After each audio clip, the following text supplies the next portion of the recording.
Consumer Warrior back here with you again to check in and talk about a new build that I'm working on. So, I need a new computer for reasons, very good reasons, maybe. But, so, yeah, you get it. So, motherboard, that's the important thing to start with. So, here's what I'm getting. I'm going with the AMD platform, of course, because they are killing it right now. So this is the B550. I prefer over the X470 because I don't really need the extra PCI 4 extra lanes. I like not having that little tiny fan in the chipset, which could fail, and it can be kind of noisy. I mean, it's not too bad on my other X570, but it's also newer. I find with a lot of tech stuff, even the lower end stuff is can sometimes have improvements on it just because this is the second time around and X570 came out first. I mean, just look at Tesla, like the Model 3 and Y versus the S, etc., etc. But before I ramble too much, I based my decision on a couple things. One was I wanted to make sure I got one that had good cooling performance and wouldn't throttle back the CPU. And you know, the cooler everything runs, the lower you can run your fans, the quieter it is. You know, less it heats up your room and everything. Well, I don't know about that actually, but yeah. So this was one of the top performers in some independent testing. It is the MSI B550 Gaming Edge Wi-Fi. So MSI, here it is, full ATX board. This is kind of like their mid-high end to higher end, not like ridiculous, but it's usually like 180, 190 at launch, and there are some sales going on right now, so it dropped to 160. So at that price, it just made sense to use something like this because it's one of the best in cooling performance that I saw compared to like over 20 other models, and the features are also you know, fit what I need. So let's just go over a couple of these features. 2.5 gigahertz, yeah, you know, little millions of birds or billions of birds, yes. So you got a 2.5 gigabit LAN connector, which doesn't really matter unless you have a router or a switch that's also 2.5 gigabit.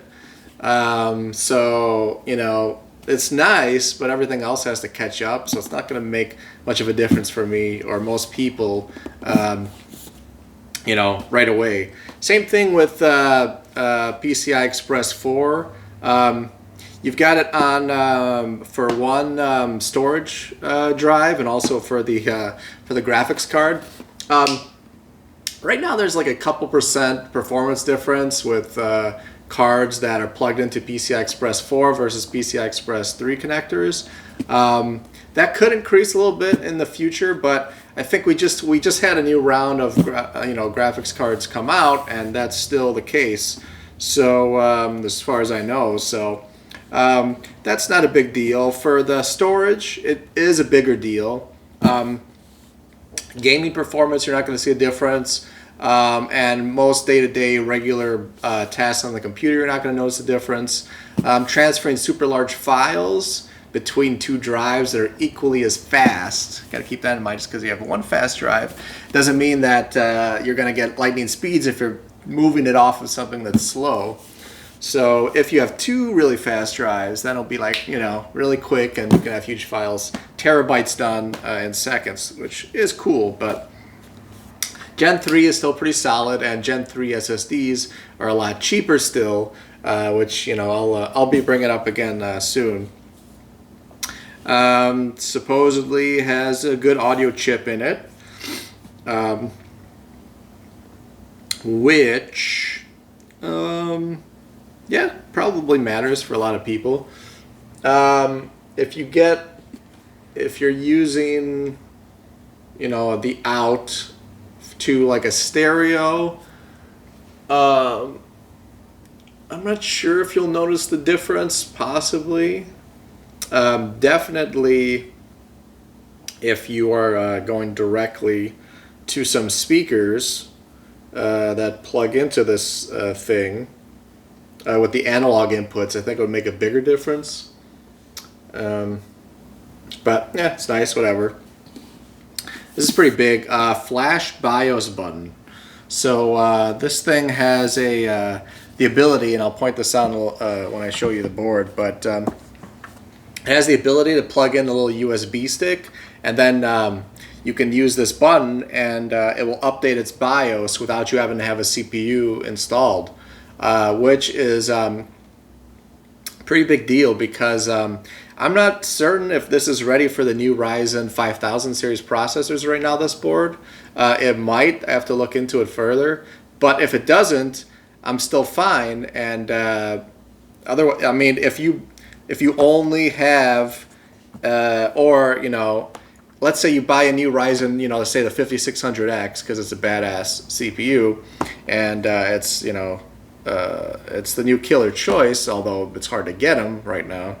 But let's say you get that and a board, B550 board, X570 board.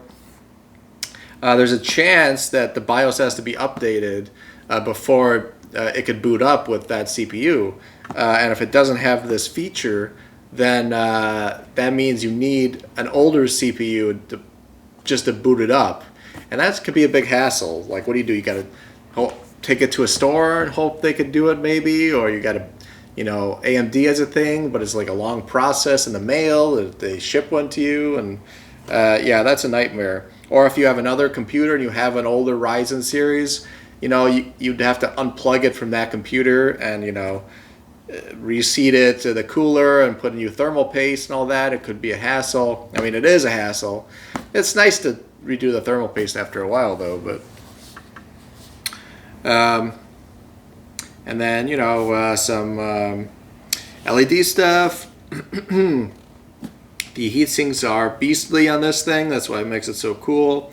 Comes with one M.2 shield frozer, which is just a metal plate that covers up your NVMe SSD, which can help performance a little bit, and it's nice for the drive. Maybe longevity is a factor as well. And yeah, that's most of the important stuff here. And it's also, obviously, it's Wi-Fi, so it's nice that it has Bluetooth 5.1 built in and Wi-Fi AX200. So that is a plus, I think. For me, one thing that's nice is Bluetooth headphones, which, you know, are awesome. And if you don't have a Wi-Fi board, I mean, usually you don't want to be on Wi-Fi if you're internet on like a desktop. If you don't have to, you know, it's just better to be wired. Latency and a bunch of things.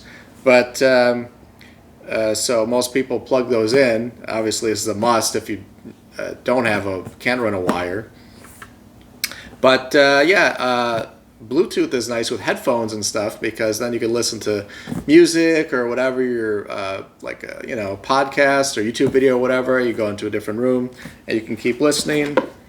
So that will be a nice feature to have. I'm going to enjoy that. I carry a laptop around all the time anyways for that purpose.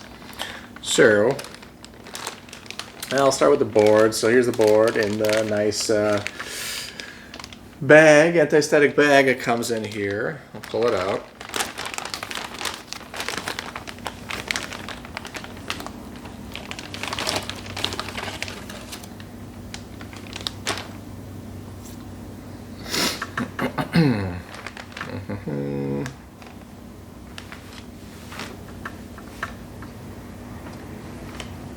So grab it by the heatsink. When you're a tech reviewer, you can grab them by the heatsink. They just let you do it. So I got it by the big heatsink here. This thing is heavy. It's got some heft to it. Nice look to it. All blacked out. Oops.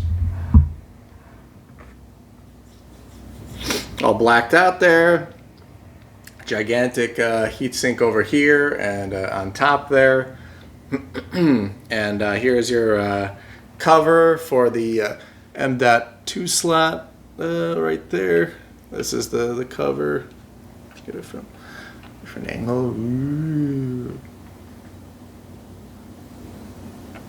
And it also has a built-in I/O shield, which doesn't seem like a big deal, but it's actually really great. Because those things can be a pain to snap into different cases. The sizing's always a little off, doesn't fit quite right, and it could take more time than installing the damn motherboard into your case, which is ridiculous. The little piece of flimsy metal eats up so much time. So it's great that it's pre-installed on this, and it's going to look better and be more uniform. This one doesn't have a ton of USB slots plugs though. So I mean, you can always get a hub. It's a little extra expense, but you get one and then you're probably good for a very long time. So not a huge deal, but this only has, let's see, 1, 2, 3, 4, 5 USB plugs and 1 USB-C. So nice if you have a USB-C for sure. And I believe this also has the connector for USB-C going to the front panel. If you have a case that has a USB-C connection on the front panel, nice high bandwidth newest port and all that good stuff. Lots of fan headers on this baby, which is always nice to see. 6 SATA ports, and this one specifically, some of these B550 boards, they have limitations on how many things you can run at the same time. So for example, some of them, if you use both M.2 slots, it will disable 2 of the SATA ports for, this is all for hard drives. Not hard disk drives, but still storage, I guess storage drives, you say, hard drives. Storage drives, whatever. They're all hard-ish, right? They're not like liquid drives. There's no liquid drives yet, no gas drives, hard, It's relative, among computers and men. So, yeah. So, M.2, you got 2 of them here. You've got 2, the big PCI Express. You got your USBs, you got all the standard stuff here.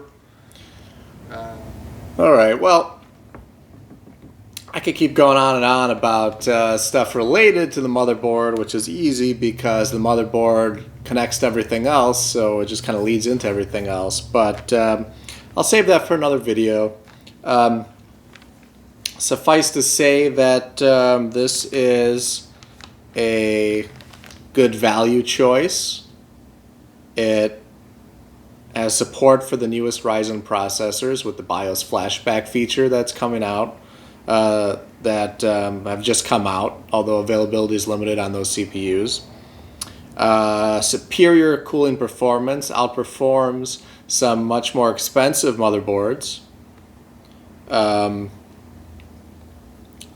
functionality built in.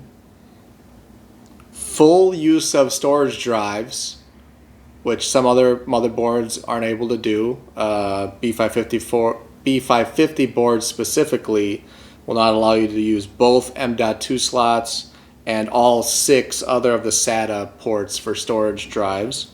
Many will not.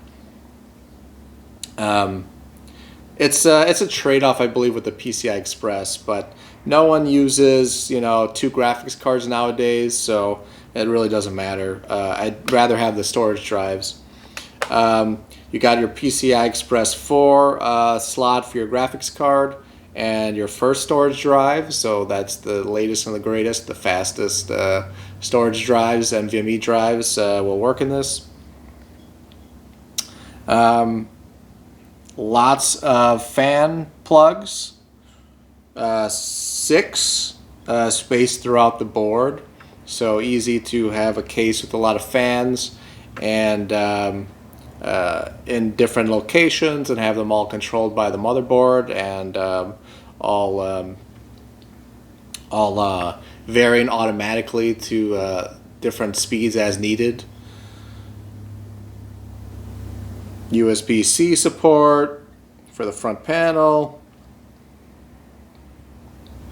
and the built-in I/O shield is really nice. I really want to see that on all motherboards from now on.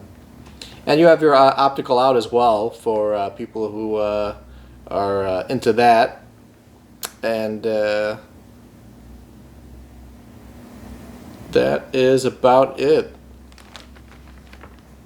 So if you enjoyed this video, please give me a thumbs up. Helps out a lot. Consider checking me out at Patreon, and I have some links below for if you're into stock trading or want to get into it. Robinhood is a really good tool, and I have a link there that will get you a free stock if you click on it. Also, if you're interested in Tesla at all, I plan to make some more videos about Robinhood stock trading and Tesla videos. I have a referral link as well to the Tesla site. If you're going to be doing something like maybe pre-ordering a Cybertruck, it's only $100 down, and it's totally refundable. And it's currently the only way to lock in the price of full self-driving, which just went up to $10,000 and may continue to go up rapidly in the future as the more and more features that becomes closer to being feature complete. The value of that may increase substantially. So with that, thank you very much. Consumer Warrior signing out. Please, everyone, take care of yourselves and take care of those you love. Until next time, bye.